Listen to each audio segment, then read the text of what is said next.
नमस्कार मित्रों, मैं हूं शिवम सिंह और स्वागत है आप सभी का शिवम एकेडमिया के इस ऑनलाइन लर्निंग प्लेटफॉर्म पे। प्यारे मित्रों, साथियों और अनुजा, आज इस वीडियो के माध्यम से मैं ये बताना चाहूँगा कि सीयूईटी एग्जाम क्या है और ये सीयूईटी एग्जाम आपको एडमिशन दिलाने के लिए क्या कर सकता है। तो मैं सबसे पहले बता दूं कि सीयूईटी एग्जाम एक सेंट्रल जो यूनिवर्सिटी है जो पूरे भारत में है, उनका एक कॉमन इंट्रेंस कराता है और बस इंट्रेंस करा के उसके मार्क्स यूनिवर्सिटी को फॉरवर्ड कर देता है और यूनिवर्सिटी अपने हिसाब से क्या करता है, उसको काउंसलिंग के माध्यम से आपको एग्जाम कंडक्ट करता है, मतलब एडमिशन लेता है, प्रोसेस करता है। बस एनटीए का काम ये है कि वो एग्जाम कंडक्ट करे और बच्चों का जो मार्क्स है वो यूनिवर्सिटी को फॉरवर्ड कर दे और यूनिवर्सिटी अपने कट ऑफ डिक्लेयर करके वहाँ पे एडमिशन प्रोसेस के तहत उस यूनिवर्सिटी में एडमिशन ले ले। पहली चीज। दूसरी बात मैं ये कहना चाहता हूँ कि बहुत सारे लोगों का ये क्वेरी है कि क्या ये जो सीयूईटी एग्जाम है उसके माध्यम से जो कॉमर्स के बच्चे हैं, जो साइंस के बच्चे हैं या जो आर्ट्स के बच्चे हैं, क्या ये सभी बच्चे अगर बीए प्रोग्राम करना चाहते हैं तो बीए प्रोग्राम कर पाएंगे या नहीं कर पाएंगे। मैं आपको बता दूं, अगर कोई भी बच्चा चाहे वो साइंस का हो, कॉमर्स का हो या आर्ट्स का हो, अगर वो बीए करना चाहता है तो वो बीए कर सकता है।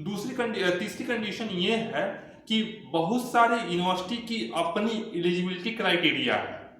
ठीक है, उस एलिजिबिलिटी क्राइटेरिया का क्या करना है, आपको यूनिवर्सिटी की वेबसाइट पे और उसके साथ साथ सीयूईटी के जो ऑफिशियल नोटिफिकेशन आया है उस नोटिफिकेशन को बहुत ही ध्यानपूर्वक क्लियरली पढ़ना है और उसमें स्पष्ट रूप से लिखा गया है कि इस यूनिवर्सिटी के लिए क्या क्राइटेरिया होनी चाहिए। मैं आपको 2-3 एग्जाम्पल के माध्यम से मैं समझाना चाहता हूं कि कैसे यूनिवर्सिटी अपनी क्राइटेरिया डिसाइड करती है। सबसे पहले अगर मैं बात करूं बीएचयू में, अगर जो बच्चा बीए करना चाहता है, ठीक है, तो उसके लिए क्या एलिजिबिलिटी क्राइटेरिया है कि आपको जो सीयूईटी एग्जाम कराता है उसमें एक जनरल टेस्ट देना होगा और एक लैंग्वेज का टेस्ट देना होगा। अगर आप ये दोनों टेस्ट दिए हैं तो आप क्या कर सकते हैं कि बीएचयू में बीए के लिए आप अप्लाई करेंगे तो वो उस यूनिवर्सिटी आपको एक्सेप्ट कर लेगी। दूसरी कंडीशन ये है कि अगर आप डीयू में पढ़ना चाहते हैं तो डीयू में ये है कि आप जिस स्ट्रीम से 12th पास है, सपोज मान लीजिए कि मैं कॉमर्स का बंदा हूं और मुझे बीए करना है, चाहे मैं आर्ट्स का बंदा हूं, ठीक है, मुझे बीए करना है, या मैं साइंस का बच्चा हूं और मुझे बीए करना है, ठीक है, तो आपको क्या करना पड़ेगा, एक तो लैंग्वेज का टेस्ट देना पड़ेगा और आप जिस सब्जेक्ट से, मान लीजिए कि अगर साइंस का बच्चा है तो साइंस के सब्जेक्ट का टेस्ट देना होगा और वहां पे अप्लाई करेंगे तो वो क्या करेगा, उसके बेस पे आपको एडमिशन प्रोसेस लेगा। सेम एज इट इज अगर आप इलाहाबाद यूनिवर्सिटी में एडमिशन लेना चाहते हैं तो आपको एक जनरल टेस्ट के साथ साथ लैंग्वेज टेस्ट और जो भी सब्जेक्ट पढ़ना चाहते हैं डोमेन सब्जेक्ट वो चूज करना होगा, तब आप क्या कर सकते हैं, फुलफिल कर सकते हैं। बहुत सारे बच्चे बहुत सारी गलतियां करते हैं, जैसे मान लीजिए कि आप कॉमर्स स्ट्रीम से हैं चाहे साइंस स्ट्रीम से है, ठीक है, मैं इसलिए बीए का उदाहरण ज़्यादा दे रहा हूँ, एग्जाम्पल इसलिए दे रहा हूँ कि बीए बहुत सारे बच्चे अप्लाई करते हैं और उनका एक ड्रीम होता है कि मैं इस सब्जेक्ट से पढ़ूं, लेकिन वो अपनी कुछ गलतियों की वजह से अच्छे यूनिवर्सिटी में एडमिशन नहीं ले पाते हैं। जैसे मान लीजिए कि मैं साइंस स्ट्रीम का बच्चा हूँ और मैंने सीयूईटी के माध्यम से अपने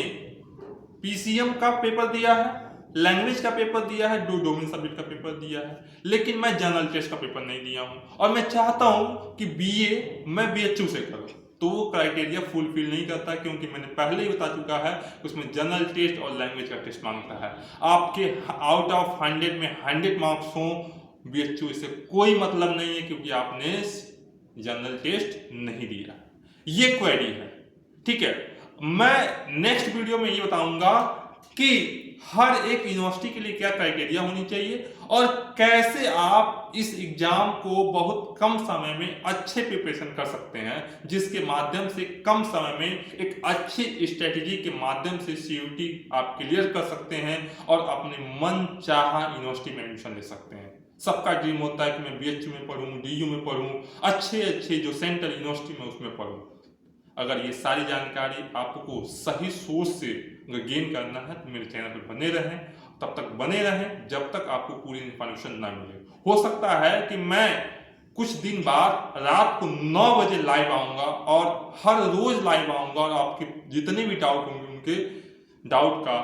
क्वेश्चन का आंसर डायरेक्ट दूंगा। तब तक बने रहिए हमारे चैनल पे। फिर मिलते हैं एक नए वीडियो में एक नए जोश के साथ। नमस्कार।